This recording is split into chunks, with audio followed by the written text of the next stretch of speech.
Assalamualaikum warahmatullahi wabarakatuh.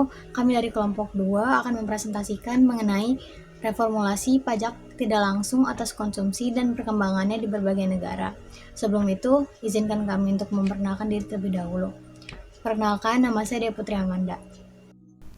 Nama saya Muhammad Ridho Abdillah.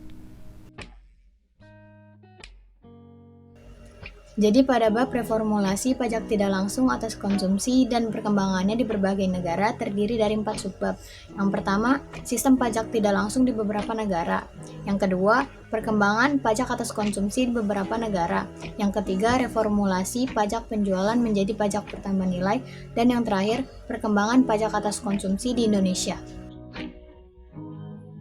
A. Sistem pajak tidak langsung di beberapa negara. Pajak tidak langsung merupakan pajak yang pemungutannya dibebankan kepada pihak lain. Pajak tidak langsung juga dapat didefinisikan sebagai pajak pada individu atau entitas yang pada akhirnya dibayarkan oleh orang lain. Badan yang memungut pajak nantinya akan menyetorkan pajak tersebut ke kas negara. Pajak tidak langsung erat kaitannya dengan pajak konsumsi, karena hampir semua pajak konsumsi dipungut secara tidak langsung, kecuali expenditure tax. Pajak atas konsumsi adalah pajak atas pemakaian barang-barang umum dan hanya memungut bagian belanja yang dikeluarkan untuk konsumsi, baik seluruhnya ataupun hanya untuk tujuan tertentu. Ada beberapa jenis pajak atas konsumsi, yakni sebagai berikut. Yang pertama ada pajak pengeluaran atau expenditure tax. Expenditure tax adalah jenis pajak langsung yang menjadikan konsumsi atau pengeluaran sebagai dasar pengenaan pajak. Yang kedua ada pajak penjualan atau sales tax. Sales tax ini adalah pajak yang dipungut atas penjualan barang dan jasa. Yang ketiga ada pajak nilai tambah atau value added tax. Value added tax ini adalah pajak yang dipungut atas dasar nilai tambah yang muncul pada setiap jalur produksi atau distribusi. Dan yang terakhir ada cukai atau excise tax. Excise tax ini merupakan jenis pajak yang paling tua dibandingkan pajak-pajak konsumsi tidak langsung lainnya. Jenis pajak ini dipungut atas penjualan barang-barang tertentu atau berdasarkan jumlah harga barang.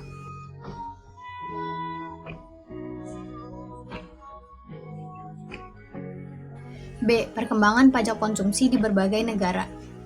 Kami mengelompokkan perkembangan pajak atas konsumsi di beberapa negara berdasarkan urutan waktu, yaitu zaman purbakala, abad pertengahan awal, tahun 1200-an sampai dengan 1800-an, dan yang terakhir tahun 1900-an. Jenis pajak yang didasarkan atas penyerahan barang merupakan jenis pajak yang telah lama dikenal. Perkembangannya dapat dilihat sejak zaman purbakala di Mesir, yakni menerapkan pajak atas penjualan barang tetap. Kemudian di Roma, pada masa pemerintahan Kaisar Agustus, menerapkan pungutan pajak pada penjualan di pasar dan di pelelangan. Kemudian ketika masa pemerintahan Julius Caesar, juga diterapkan pungutan pajak atas semua penjualan di pasar ataupun melalui lelang. Kemudian di Yunani juga diterapkan pajak atas penyerahan tanah, penjualan barang dagangan, dan atas penjualan budak. Kemudian abad pertengahan awal.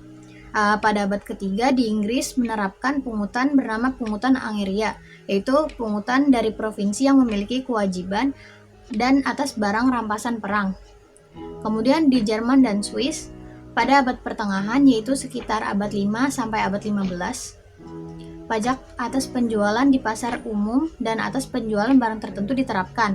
Tetapi pada abad ke-15, pungutan tersebut diganti dengan cukai yang dikenakan atas hampir semua barang bergerak.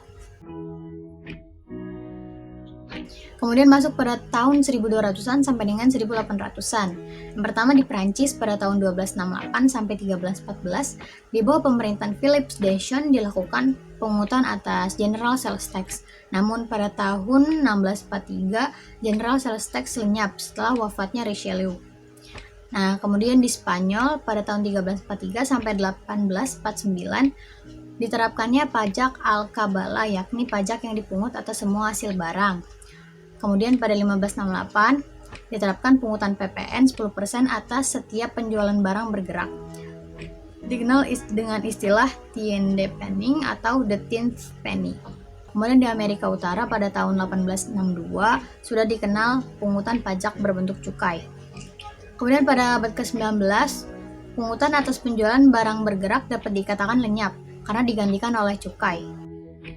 Selanjutnya masuk pada tahun 1900-an, yakni pada tahun 1916, Jerman sebagai negara pertama yang menerapkan Warenumsatzsteuer, yang artinya pajak penjualan barang.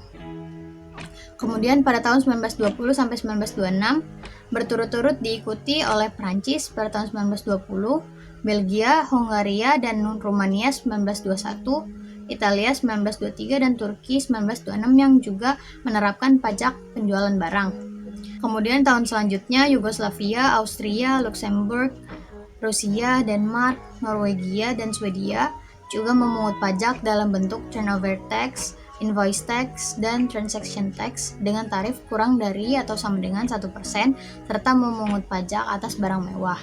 Nah, selanjutnya 1923 sampai 1940 disusul oleh Australia tahun 1923 dan New Zealand 1933, juga Inggris dan Jepang pada tahun 1940 yang juga mulai menerapkan pajak atas penyerahan barang.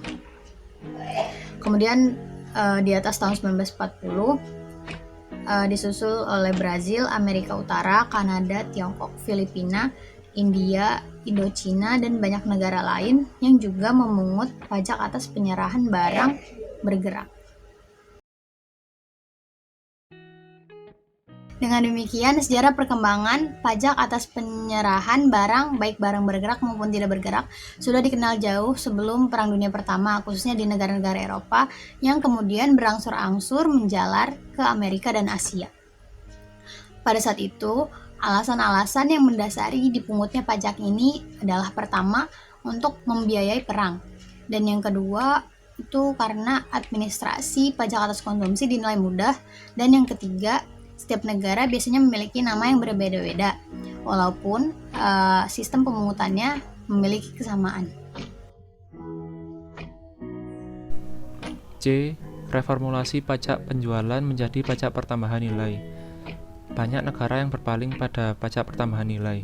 Alasan memilih pajak ini pada dasarnya didorong oleh adanya akibat negatif dari sistem pajak penjualan yang dianut sebelumnya.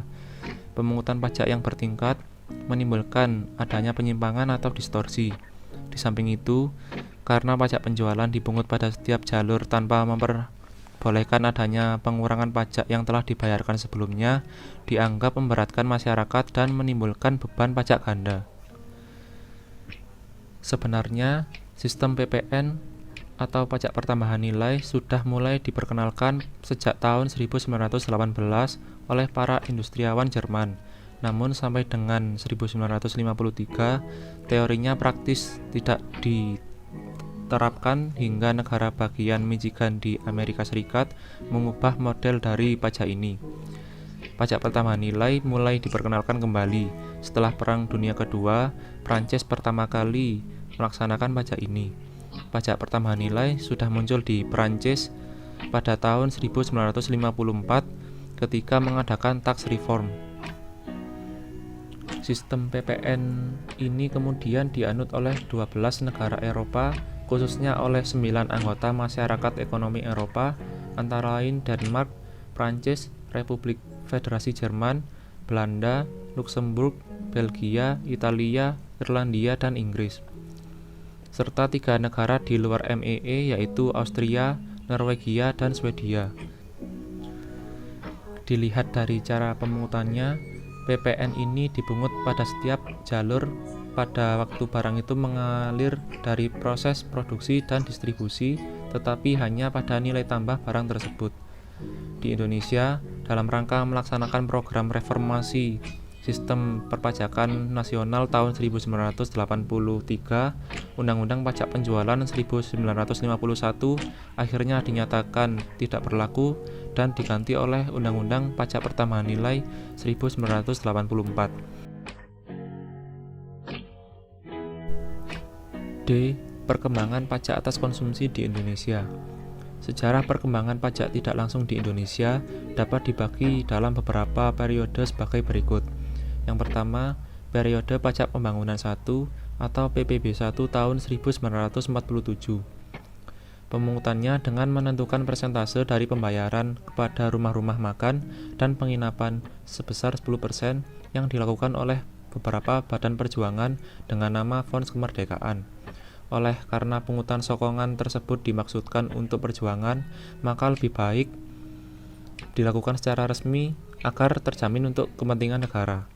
Karena keuangan negara pada saat itu memerlukan lebih banyak guna pembangunan, maka pemerintah mengubah sokongan sukarela menjadi pajak. Maka lahirnya UU Pajak Pembangunan 1. Pajak ini mulai dipungut pada 1 Juni 1947 oleh pemerintah pusat. Yang kedua, periode pajak peredaran 1950 atau PPE 1950. Pajak peredaran merupakan pajak pemakaian yang meliputi hampir semua barang-barang yang dipakai atau terpakai habis di Indonesia. Maka dari itu, yang dikenakan pajak ialah penyerahan barang-barang yang ada di peredaran bebas. Di samping itu, juga memungut pajak atas jasa, yaitu semua perbuatan selain penyerahan barang bergerak dan barang tetap yang dilakukan dengan penggantian berupa uang yang harus dilunasi kepada orang yang melakukan jasa. Jadi, atas setiap penyerahan barang dan sumbangan jasa pada setiap jalur produksi dan distribusi akan dikenakan pajak dengan tarif rendah 2,5%. Penanggungnya adalah pengusaha pabrikan, pedagang besar maupun pedagang kecil yang berada di Indonesia dan mengecualikan orang-orang yang bekerja pada orang lain. Ditinjau dari sistem pemungutan pajaknya, pajak peredaran dipungut pada beberapa tingkat, yaitu berkali-kali pada tingkat peredaran barang pada jalur produksi dan distribusi dan tidak ada pengurangan apapun. Oleh karena itu, akan menyebabkan penambahan pada kalkulasi harga pokok barang dan beban pajaknya akan kumulatif melebihi tarif yang sebenarnya. Atas dasar tersebut, pada tanggal 1 Oktober 1951, UU Pajak Peredaran ditarik dan dinyatakan berakhir. Yang ketiga, periode pajak penjualan 1951. Pajak penjualan merupakan pajak dengan sistem pemungutan satu kali pada tingkat pabrikan, yaitu pada saat penyerahan barang. Terdapat pasal 31 yang mengatur pengurangan tentang pajak masuk yang dipungut dari harga barang pada pemasukan untuk dipakai di daerah pabean Indonesia. UU Pajak Penjualan juga memungut pajak kemewahan yang diatur dalam pasal 28 dengan tarif yang lebih tinggi, yaitu 20%. Maksud pajak ini untuk memberikan konsumen yang mampu membeli barang mewah agar tercapai keadilan. Yang keempat, periode pajak pertambahan nilai 1984. Untuk mengatasi sifat kumulatif pelaksanaan Undang-Undang Pajak Penjualan 1951 dan bersamaan dengan program reformasi sistem perpajakan nasional tahun 1983, Undang-Undang PPN 1951 diganti dengan Undang-Undang Nomor 8 Tahun 1983. Dalam perkembangannya sampai saat ini, Undang-Undang Pajak Pertambahan Nilai telah mengalami perubahan sebagai berikut. Yang pertama, Undang-Undang Nomor 8 Tahun 1983. Yang kedua, Undang-Undang Nomor 11 Tahun 1994. Yang ketiga, Undang-Undang Nomor 18 Tahun 2000. Dan yang terakhir, Undang-Undang Nomor 42 Tahun 2009. Sekian presentasi dari kami. Terima kasih atas perhatiannya. Wassalamualaikum warahmatullahi wabarakatuh.